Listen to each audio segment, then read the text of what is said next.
ایک بادشاہ گزرا ہے، اس کا نام تھا نمرود۔ وہ خدائی کا دعویٰ کرتا تھا۔ اس کے زمانے میں جو پیغمبر اسلام تھے ان کا نام تھا ابراہیم علیہ السلام۔ تو ابراہیم علیہ السلام کو موقع ملا، انہوں نے سارے بتوں کو توڑ دیا۔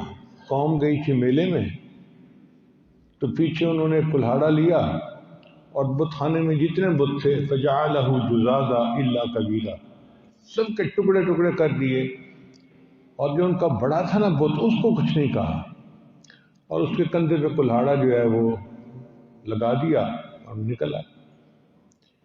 اب قوم جب میلے سے واپس آئی تو انہوں نے اپنے بتوں کا حال دیکھا کہ ٹکڑے ٹکڑے ہوئے پڑے ہیں۔ انہوں نے کہا کہ یہ کون کر سکتا ہے؟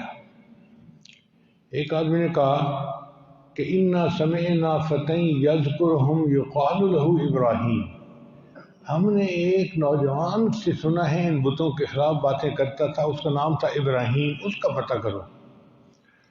چنانچہ ابراہیم علیہ السلام کو پکڑ لیا گیا۔ بادشاہ نے کہا بتاؤ جی کیا تم نے یہ کام کیا ہے؟ کہ ابراہیم علیہ السلام نے کہا کہ دیکھو جی اسلحہ کہاں سے برآمد ہوا؟ کہ بڑے کے کندھے سے۔ کہ پھر پوچھو اس سے، جہاں سے اسلحہ برآمد ہو اسی نے کارروائی کی ہوگی نا۔ تو وہ کہنے لگے کہ نہیں، یہ تو بولتے نہیں، یہ تو کچھ کر نہیں سکتے۔ تو ابراہیم علیہ السلام نے کہا جب بولتے نہیں، کچھ کر نہیں سکتے، تو تم نے ان کو کیوں خدا بنایا ہوا ہے؟ اب وہ لاجواب ہو گئے۔ جب بندہ لاجواب ہوتا ہے نا پھر لڑنے پہ آ جاتا ہے۔ تو قوم بھی یہ کہنے لگی قالوا حرقوہ فانصروا آلہتکم، کہنے لگے اس کو آگ میں جلا دو اور اپنے معبودوں کی مدد کرو۔ انسان کا دماغ کیسا خراب ہوتا ہے کہ جن سے حاجات مانگتا ہے کہتا ہے کہ ان کی مدد بھی ہم کریں گے۔ کوئی چھوٹا خدا، کوئی بڑا خدا، کوئی لکڑی کا خدا، کوئی پتھر کا خدا، انہوں نے کئی خدا بنائے ہوئے تھے۔ تو بہرحال بادشاہ نے اعلان کر دیا کہ ابراہیم علیہ السلام کو آگ میں ڈالنا ہے۔ چنانچہ بادشاہ کے منادی تھا، اس نے اعلان کیا کہ لوگوں تم ابراہیم کی چتا کے لیے لکڑیاں اکٹھی کرو، ہر چھوٹا ہر بڑا، اور اگر کوئی اس میں لکڑی اکٹھی نہیں کرے گا تو ہم اس کو بھی آگ میں ڈال دیں گے۔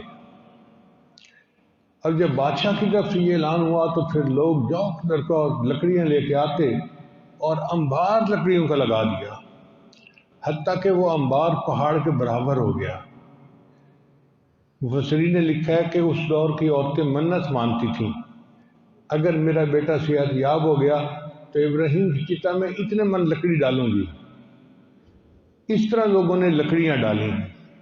جب لکڑی کا پہاڑ بن گیا تو انہوں نے پہاڑ کے اوپر ایک منجنیق لگائی اور لکڑی کو آگ لگائی۔ اب وہ تو آگ کا پہاڑ تھا۔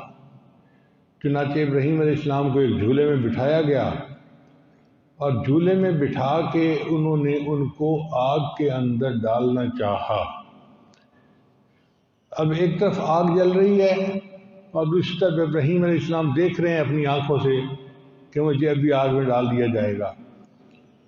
حدیث پاک میں آتا ہے اس وقت بارش کا فرشتہ اللہ کے حضور پہنچا، یا اللہ آپ کے خلیل کو آگ میں ڈالا جا رہا ہے، اگر آپ مجھے اجازت دیں تو میں بارش برسا کر اس آگ کو ٹھنڈا کر دوں۔ اللہ نے فرمایا ابراہیم سے جا کر پوچھ لو اگر قبول کرتا ہے تو بارش کے فرشتے نے آ کے ان سے کہا کہ کیا میں اس آگ کو ٹھنڈا کر دوں؟ تیری کوئی ضرورت نہیں، اللہ جانتا ہے نا کہ میں کس حال میں ہوں۔ چنانچہ اس وقت ایک اور فرشتے تھے، ان کا نام تھا جبرائیل علیہ السلام۔ اچھا، یہ جبرائیل علیہ السلام جو ہیں یہ فرشتوں کے سردار بھی ہیں، فرشتوں کے مؤذن بھی ہیں، اذان دیتے ہیں، اعلان کرتے ہیں، اور انبیاء کی اور ایمان والوں کی مدد بھی ان کی ذمہ داری ہے۔ چنانچہ غزوہ بدر میں جو فرشتے آئے وہ جبرائیل علیہ السلام کی عمارت کے اندر آئے۔ انبیاء پر جب اللہ نے مدد بھیجی تو جبرائیل علیہ السلام ہی مدد لے کر آئے، یہ ان کا چارٹر آف ڈیوٹی تھا یہ۔ تو جبرائیل علیہ السلام نے جب یہ منظر دیکھا انہوں نے عرض کیا یا اللہ آپ کا خلیل آگ میں ڈالا جا رہا ہے، آپ مجھے اجازت دیں تو میں ان کی مدد کروں۔ اللہ نے فرمایا جا کے ٹرائی کر لو۔ اللہ کو یقین تھا کہ یہ میرا بندہ ہے، موحد ہے، یہ میرے علاوہ کسی کی مدد کو قبول نہیں کرے گا۔ چنانچہ جبریل السلام آئے اور انہوں نے آ کے کہا اللہ کا حاجہ، کیا آپ کو میری مدد کی ضرورت ہے؟ What can I do for you?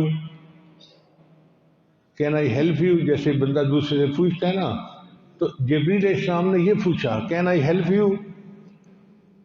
تو آگے ابراہیم علیہ السلام نے فرمایا اما الیک فلا، اگر تیرا مسئلہ ہے نا کہ تو میری مدد کے لیے آیا تو مجھے تیری مدد کی کوئی ضرورت نہیں۔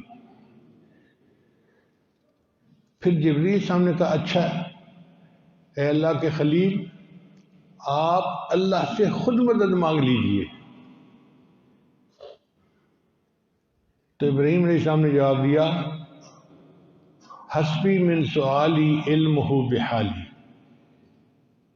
کہ مجھے اب اللہ سے مانگنے کی ضرورت بھی نہیں ہے، اس لیے کہ اللہ کو پتہ ہے کہ میں کس حال میں ہوں۔ اور وجہ کیا تھی؟